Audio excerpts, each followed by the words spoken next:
Hello there. Today I'll be taking you through the process of making a pie crust that is soft, flaky, and absolutely amazing. Before we get there, let me just show you a quick sneak peek of the pie that I made using this pie crust recipe. It is gorgeous and it is delicious. Okay, so to make this recipe, we'll start with the butter. We're going to have 2 sticks of butter. It must be cold. It should be unsalted butter. Slice that very thinly and set it aside. Next, measure out your dry ingredients. I have all the measurements in the description box. But one thing that I really want to point out is the use of baking powder. It's just 1 teaspoon and it makes a big change in the pie crust. It adds flakiness to it and softness. So if you've never tried out baking powder, do try it. Once you've whisked your dry ingredients together, go ahead and add in the butter and then mix it into the flour like I'm doing here.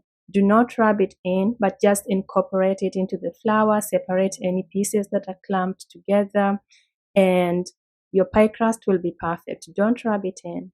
Next step is to add in cold water. Again, it must be ice cold.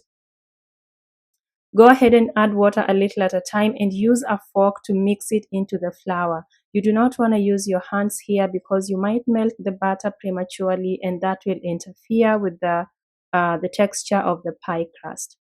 Once your dough is wet like so, now you'll begin using your hands. You're going to transfer this dough mixture onto a wide surface and you're going to press it together with your hands until everything is holding well together and you form a nice ball.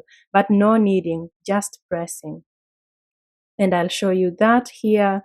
And the butter begins to soften, of course, as you're handling it here, and so it will help to hold the dough together. So you do not want to use too much water. Also, as you press your dough like this, it's forming layers, so it's really a nice step in adding flakiness to your pie crust. So go ahead and press everything together, and you should do this pretty quickly because if you take too much time and your kitchen is warm, then your dough will get too soft and too sticky. As you can see, my dough scraper is really helping me here with handling the sticky dough. So you want to get this done quickly and transfer it to the fridge. Once you've formed your ball, divide it into 2 pieces, one for the bottom layer, the other for the top layer. You might want to keep the bottom layer a little larger than the top layer. Form them into discs to make it easier later to roll them out.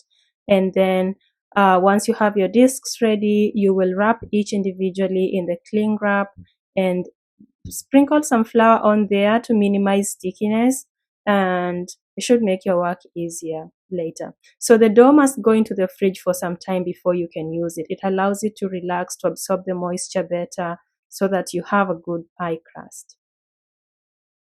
So yeah, go ahead and wrap them like so and refrigerate them for 30 minutes to 1 hour and you should be good.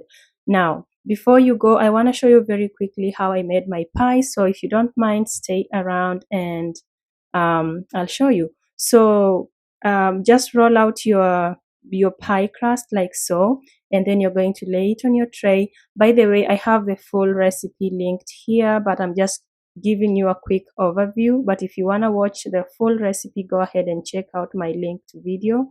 Yeah, and then go ahead and lay the top crust. Make sure you use some egg wash so that your pie is nicely browned, and then perforate your pie before it goes into the oven.